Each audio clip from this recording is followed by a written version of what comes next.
How many of you have been in a situation, again, where you've learned information was valuable, you were excited about it, and you didn't follow through, and it wasn't because you weren't interested, it was because you're overwhelmed? Who's been there before? Raise your hand and say, aye. We want to help you to change that. The way you change that is by learning one simple skill. It's a skill you already have, but you may not be using it to its maximum ability. And tonight, rather than teach you the whole skill, let's just point it out. And the skill is called chunking. Chunking is the understanding that when you're first learning something, that something feels like many things. Case in point, you're going to learn to drive a stick shift car, and you're brand new at driving a car. Who can remember this experience? And was it overwhelming, yes or no? Why? Because driving a car today for most of you is one chunk of information. I'm going to go drive. That's it. Because most of what you've done, you got cognitive knowledge about, you repeated it enough with enough emotion, you did it enough in your body. Now, all of those complex things happen, and what you call it is just driving. But the first time you were driving, it was a lot of different activities. I can remember, they called me Speed Racer because I couldn't figure out how to get anything going. I got in the car, okay, accelerator, brake, got that, watched the road, and I'm supposed to do this too? And watch the rearview mirror? No, this ain't happening, right? Because it was overwhelming. Because what it was one chunk of you was figuring out how to accelerate, one part of you brake, another part of you's got to watch the road, another one's watching the rearview mirror, another one's got to figure out the timing of moving this in. But after a while, it just became driving. And most of you drive today literally on automatic pilot. Because many of you, how many of you have ever done this? You're driving along, and all of a sudden your mind goes somewhere else, and all of a sudden you go, who's been driving? Who's had that experience before? Say aye. Well, who's been driving is your subconscious mind, the part of you that makes your heart beat 100,000 times a day without you having to think about it even when you're sleeping. And your subconscious absorbs way more when you're in a position of total absorption like you are here, immersion, more than your conscious mind does. But what will make you confident and help you is if you can design a few triggers or a few ways to take all this math stuff and break it into the way most people learn. Most people think 1, 2, 3, mini.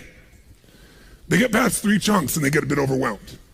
So we have these 7 tools that we're giving you, these 7 pillars. The first one we spent the morning on was this concept of taking stock. And there are these 5 questions.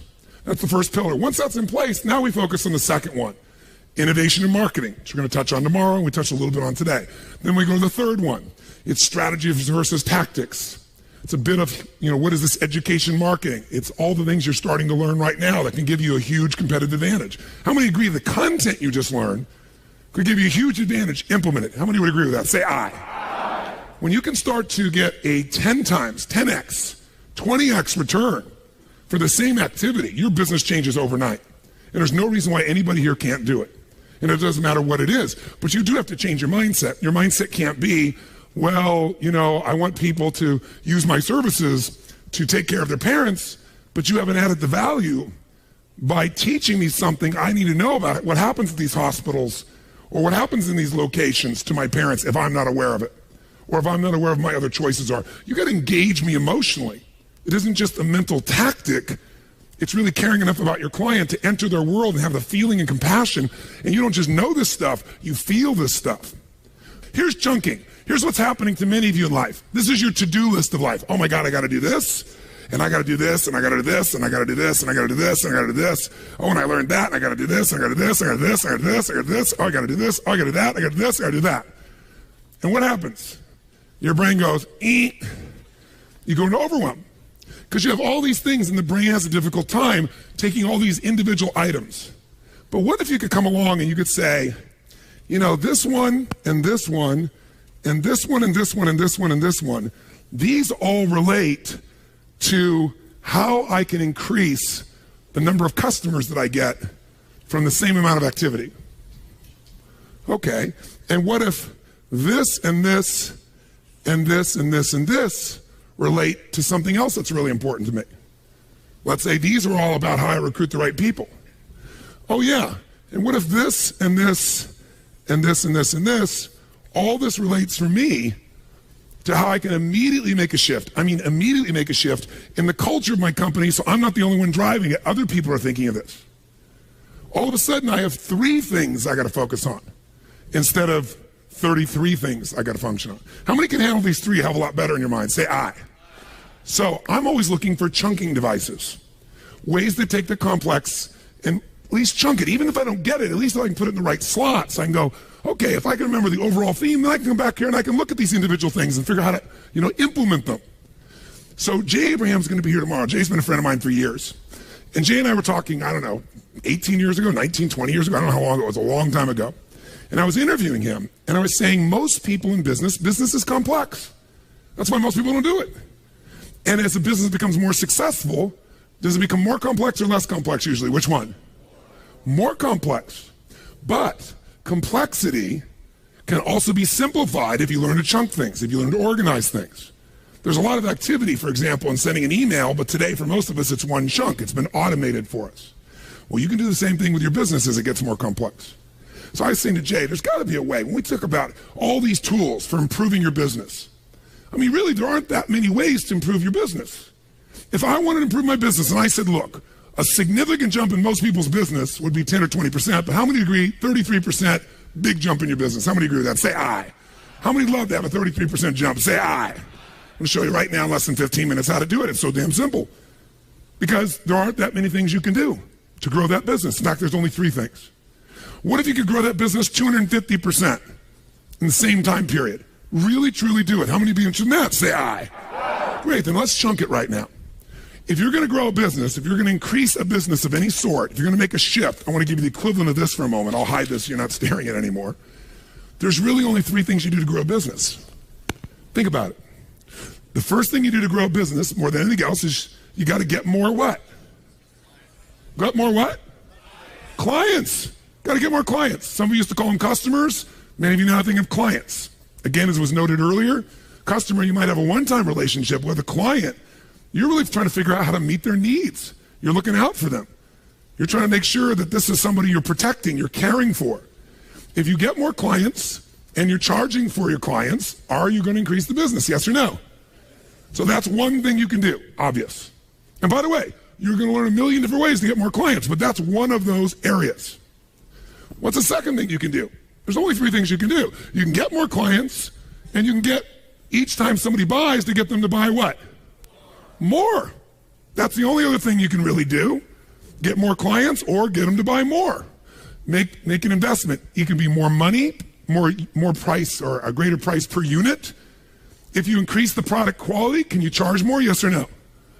Or could you have multiple products like we described to you? So when you meet their needs and there's other needs, they start going, wow, I need that too. And it's a legitimate need. You're not just selling them, you truly are meeting their needs. Can you find a way, once you have a client, to meet more of their needs if you're innovating, and if you love your clients, if you care about them, if you understand them, not mentally but emotionally? How many think you could find some other needs you could truly meet for them since you're an expert? How many could do this? Say aye. So if you do that, you can charge more, right? The third choice, and the only third choice to grow a business, get more clients, get more money each transaction, or get them to buy more often. Those are the only 3 ways to grow any business. I don't care what business you're in. That's what's so beautiful about this. Get more clients, get more income per transaction with the client, and or get the client to buy more often. And here's how you're going to do that. Open your notebook, and I'll put it on the screen for you as well. And let's do a little math, real simple math. And we'll do it with a number that's small enough that no one needs to grab their calculator. Number 1, out loud, so it's in your body. What's my first way to grow my business? Increase the number of? That's number 1. Number 2, increase the average what? More money per transaction. Or third, increase the what? Repurchase. Or some of you might get more referrals, because some of you might say, but Tony, I sell real estate and a person doesn't buy again. On average, they might not buy for 4 years, 3 years, 5 years. But the best realtors I know have an absolute formula where they want, for example, a 20% return on all their clients. They don't necessarily buy again. They either buy again within 4 years, 5 years, or they refer somebody who buys. Now, not everybody does that, but some people refer 3 people that buy. One of the guys I know makes several $1 million a year in real estate, has been doing this for about 20 years. Because he has a formula. He has an absolute glow. I want you tonight to leave with a formula for an absolute goal to grow your business by at least a third, and if you think you can do it without even being aggressive, 250%. Let's do the math. It's so damn simple. It's mind-boggling. So look right here. Let's take a number of customers. Let's say a business has a small business. Let's say it's a $200,000 little business to make it really, really simplistic. Some little startup, some little company just getting going. This might be Me Incorporated, one person or one or two people, but they want to do this. And they got 1,000 customers. And those customers' average price of a sale each time they buy is how much? Come on, guys, how much? $100. And they repurchase usually an average of how many times over the course of that relationship? Twice in a year in this case. So that produces $200,000. So let's just do this. How many of you think that screwing up, if you took one little itty bitty tiny, infinitesimal piece of these 5 days, you took one or two strategies, you could find a way to get 10% more clients? How many think you could do this? Let me see a show of hands. Anybody not think you could get 10%? If you don't now, that's okay. But at the end of 5 days, if you don't, we will have your head examined. Right? You're going to have so many ways. You could apply one or two out of everything. Just apply one and you could do this. So you get 10% more clients. For this person, 10% more clients, fill in the blank. How much would that be? They got 1,000 clients. They get 10% more. How many is that? 1,100. So they're going to get 100 more to do it. And let's say that you're only going to increase the average price of the sale by 10%. So how much would they get per transaction now? $110. Jot it down. And let's say their average repurchase in a year is per customer is twice in a year.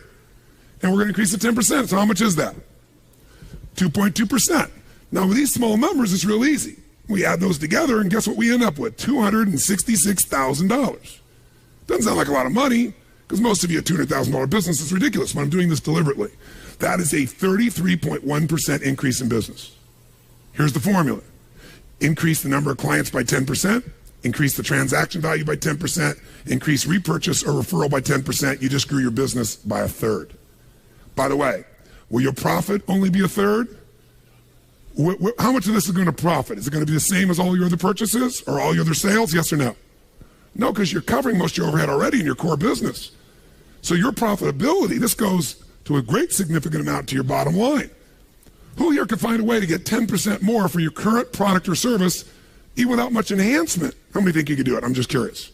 How many could do it definitely by an enhancement or by adding another service? Let me see your hands. You know you could. How many think if you worked on it and focused on really serving your customer, you're going to buy 10% more often, 2.2 times per customer? How many think you could do that? Great. 1/3 business growth. I want you to get how simple this is. Now, if you wanted to get a little bit more aggressive, and most of you in this room certainly should, let's take the same little business, and let's say we're going to increase the number of clients, not 10%. If you can get a 10x or 20x return on your ads, if you start using education marketing as an element, you're using market data, and people start going, wow, of course I do business with you. You're not even selling them. You're just telling them the truth. You're adding value to their life. If you just took one or two or three of these strategies, and you're just a little bit more aggressive, you hired some salespeople. You're in you're in toddler, and you go hire some salespeople. Before you think you couldn't afford it, but now you go, you know what? I'm going to figure out what the value of this customer is, and I'm going to pay disproportionately for some of these people. Or I'm going to do an educational strategy like we saw, where I can give them more income. I'm going to hire some more salespeople. Or you're in that stage of young adulthood, and you say, you know what? We're going to get much more efficient. I'm not going to keep mailing to everything. I'm going to find a more efficient way to get my clients. Whatever it is. Let's say increase them by 33%. 33% would be 1,330 new clients. Say it took you a year to do that. And by the way, let's say we increased the value per sale by 25%. So now instead of 100, it'd be how much? Come on, guys, how much? 125. And let's say we increase the repurchasing frequency by 50%. 50% more. Which, by the way, if somebody loves you, they're not going to buy 2.2 times. They probably buy 3 times in a year if you're really adding the value. So that's 3 times.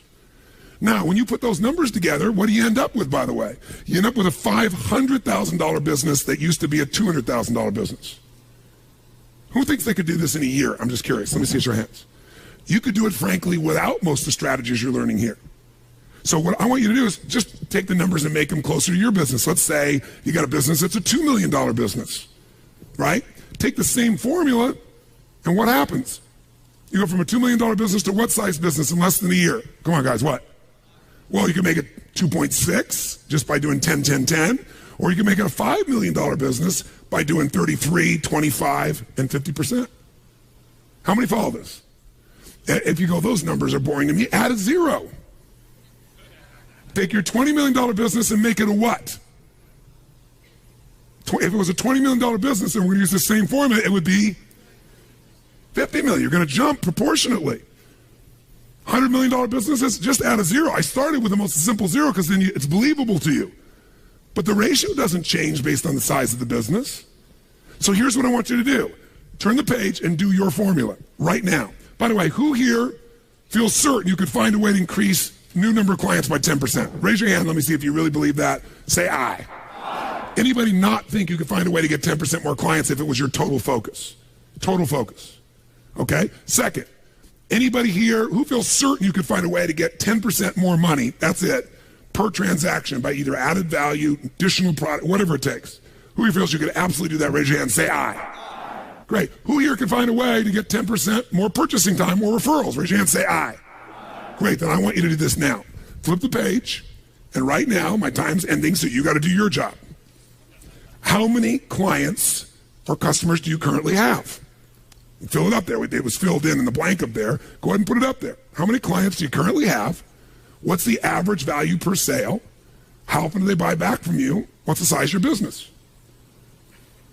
Now, if right now you're rolling your eyes, that means you don't know the answers to these questions. That means you really don't know how to run your business. The first thing you better know is how many clients you have. You got to know what the average transaction is. And you certainly want to know how often they're buying from you. Otherwise, you really don't know anything about the fundamental matrix of your business. Here's the good news. If you don't know it, can you go find this out? Yes or no? Not hard to do. Do an estimate if you don't know. Do an estimate. Start out with what you have. The size of my business currently is X million, X whatever. Work backwards. How many new clients, how many total clients do we serve in a year? Some of you thought of them as customers. You can use that word if it helps you get back to what they were, because many of them were customers for you.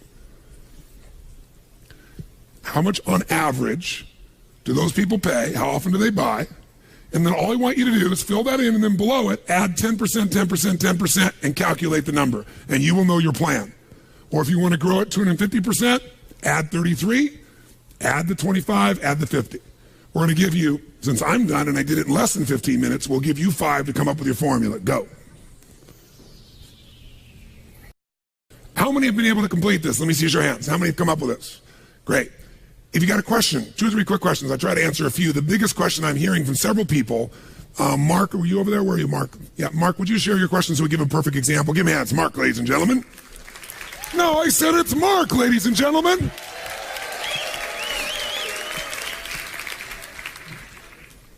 Share with them your question because it's the nature of many people's questions.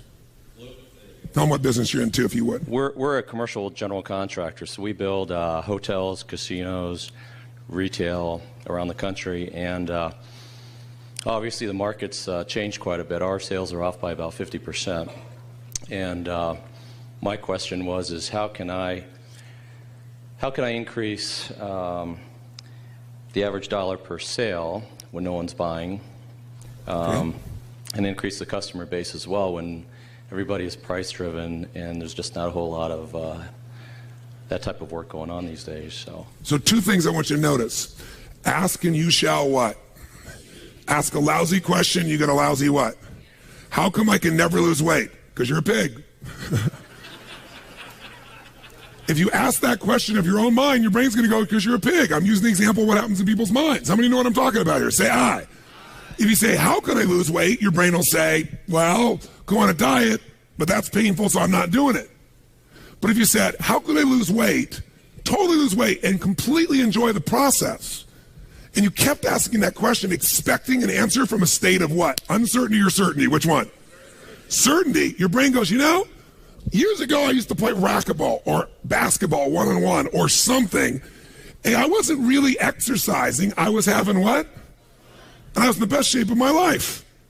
If you ask a better quality question with an absolute expectation to keep asking it, you're going to get an answer. But notice the questions he asked me. They both had built-in presuppositions that they couldn't be fulfilled. How do I do this when it's impossible is basically what he said in both questions. How many follow this? So I didn't let that happen. I just said to him, I didn't say, oh no, the market's going to change, or oh no, people will pay more money. I didn't see either one of those things. Instead, I met his world. I came to him instead of saying, well, just as you heard with roofing contractors, you can absolutely change somebody who's price-driven to something else with education marketing. When they start to see it's more risky to pay that price, but that's your job to come up with that core story. I didn't tell him that. That would have been one way to do it. I said to him instead, when you're trying to do this, you're presupposing that this is the only product you can offer. You're presupposing this is what we do. We do about 6 projects a year, he told me, of what, $5 million each? Yeah, $5 million each. So we have this $30 million business. We do these 6 projects, $5 million each. And, you know, the market's just not doing it right now. And I said, maybe it's time for you to invent a new product. Remember, what is business? Innovation and marketing. If you're not going to innovate, you're going to eat it. You can market all you want. Sometimes you have to innovate. And I said, what season do you think the industry's in right now? What season is it in? Well, winter. I said, how long do you think winter's going to last? He said, about 1.5 years. I said, I hope so. How many think it could be more than 1.5 years for the construction industry? Everybody in everybody else's industry except his seems to think that. The reason is because we don't want to face the level of change we need to make, even though it may be the best thing that ever happened to him. Let's assume that 1.5 years from now, the industry explodes and new casinos are opening all over Vegas. Let's just assume that all came together perfectly. Then he'd be back in the business he was in. Maybe the greatest thing that ever happened in his entire life was this thing collapsing. Because now he has to create something brand new with the same resources, people. He thinks, wow, there's a different need out there. There's a need right now. People are aging. I'm making this up. This is completely wrong. People are aging, and the only place they can go is these, not even hospitals, these horrible places nobody here would want to put, who had any caring for their parent, would want to put their parent. And yet people at the same time can't take care of them at home very often. What if we built facilities that were like residential facilities? Completely wrong idea. And we did them in partnership with the state that has funds for it. And oh my gosh, we could do something that actually took the millions of people that are getting older, the baby boomers, they're turning 65, one every 10 seconds. And wow, the value of that real estate's going to go up because, by the way, that real estate's a necessity. This real estate's an accessory. Now, it's very different. We might not do $5 million projects. Maybe we do, instead of 6 $5 million projects, we do $31 million projects. Maybe we do 35. Maybe we make $35 million. And oh, by the way, you know, you're not negotiating across the table with somebody like Steve Wynn. We might actually have a better margin. You know, instead of a casino. I'm making this up. It's probably the stupidest idea on earth. The point is there's an idea that isn't stupid. How many follow what I'm talking about here? See, when I'm listening to you guys, my brain's racing. And my brain's racing going, get out of your box. Your box is, this is my business. No, that's not. Your business is resourcefulness. Your business is meeting needs. Your business is adding more value to people than anybody else dreamed of. Your business is your creativity. Your business is your people and resources and ideas. When you start falling in love with your product, you're screwed. Because eventually that product's going to be out of date no matter how good it is, no matter how many years or decades you've been doing it for. And I said, by the way, what if it's not turned around 1.5 years from now? Wouldn't now be the time for you to be coming up with a new product or service? How many follow what I'm talking about here? Somebody asked me a similar question saying, you know, I'm in the business of insurance, and the clients I get, the price is fixed by the insurance companies. And, you know, they don't really do the referrals. I said the same thing. You have this delusion that this is the only product you can sell. Maybe the way you do this formula is you keep that business fixed, but now you have the new business with this ratio of these new products or services you can offer the same clients. This is the creativity. This is what's going to change your life and business. By the way, in the beginning it's scary, or maybe it's exciting. Maybe there's a part of you that's been yearning for a long time to be growing again and feel alive, because progress equals happiness. He starts making progress on this, even if he's not there yet, he and his organization will come to life. People are going to feel like, man, this is it. Maybe this really was a gift. The guy that worked for Lehman Brothers, or woman, who used to get up out of Connecticut or wherever they were and get on the train and spend 3.5 hours going back and forth to work every day, and they got to be there by 6:37 or 8 in the morning, and they get home at 10 or 11 at night, and they don't know their kids, and they don't know their husband or wife, and their health is deteriorating, and they're making lots of money. Maybe the best thing that ever happened in their lifetime was for Lehman to go under. Because now they get to reinvent their life based on the new season and the new nature and what they really want and why they're doing it all in the first place. Is this making sense to you? Yes. These guys, these next 4 or 5 days, give yourself the gift to say, I'm going to work harder than I've ever worked on the business.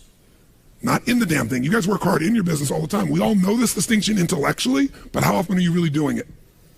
That's why we'll go day and night. Listen, I can make this a hell of a lot easier on me and you. I can just pop in and out and do nothing. I want to make sure when you leave in these 5 days, you leave with a plan that you can look yourself in the eye and anybody else and go, if I screw up, it's going to be like this.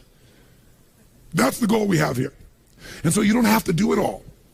But I do suggest this. The other way you chunk is when all that stuff's in your head, you still got it in short-term memory right now, but you won't by morning. Now, you may have written it down, but you're going to then have to take time to go review all this stuff again. So here's what I do as a practice. When I want to master something, when I was learning neurolinguistic programming, I'd sit in a class and we'd go all day, and their idea was like, 9 to noon and then noon to like 3, and everybody's like, wow, that was a long day, right? See, my view is if you're really building something, and you got this, and people go, well, I have no time to build a business. I'm working, 9 to 5. Well, what are you doing from 7 to 2? That's the second shift. If your business isn't going, that's the shift you better take on. Because your family deserves it, you deserve it. If you did it for a short period of time, you'll have such a new momentum that you can have a job that's working 3 or 4 hours a day. But if you don't do what's necessary, when it gets winter, I got to tell you something. You got to work harder in winter. You got to go out and chop the wood and bring it in. But you also can ski and snowboard and do all those other cool things. It's a different game. But here's what I do right now. You got so much you pulled in today. Here's what I did when I learned NLP. I'd sit down and I would just write out 2 lists. One list was every principle or distinction I could pull out of my head while it was still there. I made myself see everything you've ever seen, heard, tasted, touched, or smelled is in your nervous system. But it gets stored. But if you don't retrieve it in a short period of time, you don't get the ability to really retrieve it very well. It's not linked up. But if while it's in your memory, you quickly go grab it, you set up the retrieval system, you'll be able to get it again. So I'm going to ask you to do this every night, and we're going to do it right now for just 5 minutes. So what distinctions did you make today that could absolutely change your business forever? Well, you just learned one. I just learned the 3-step formula for growing my business by 1/3 to 250% that I know is totally doable. So I'd write down the principle, and I'd write down if there was an action item. Like some of you right now, when you go home, you shouldn't leave this whole binder. You should be able to go to the back of this binder and go, here's my action list. I'll decide when I'm going to do it later, or I'm going to lock down when, and I'm going to make sure I follow through and implement this. How many think this 3-step plan would be invaluable for you to be focusing on ongoing? Raise your hand if you believe this would make a difference. Say aye. Great. So I'd write down the principle, and I'd write down an action item. If you don't know the number, then I'd say, I'm going to get the number of clients. I'm going to call someone tomorrow. I write down an action item. I'm going to make sure I get the number of clients. I'm going to find out what our average is, or I'm going to call my accountant, get them to do it for me. Or I'm going to meet with my team when we get home, and we're going to establish this is the plan. You don't just take the information in and go, isn't that interesting? You come up with principles and action plans. What other distinction did you make today that was valuable? Any little one. You could go, I made that distinction about education marketing. I knew the distinction before, but I'm not doing it. Here's what I heard different tonight. I heard this story. That triggers me. That story about the shoes, really thinking about to the point that all these different things that'll make somebody, the nerves in their feet, I need to look at that in my business. You write down the principle and you're like, okay, action item. I'm going to figure out what's the equivalent. What's going to be my core story? Or I'm going to hire Empire. Or I'm going to say, screw you, Empire. I'm going to go to your website and I'm going to go do it myself, but make it an action item. So principles, stories, action items. You got 5 minutes, write as fast as you can. Make 2 columns. One of those is any principle, any story, any distinction that'll trigger a memory in you. The other is the action item. Go for it now.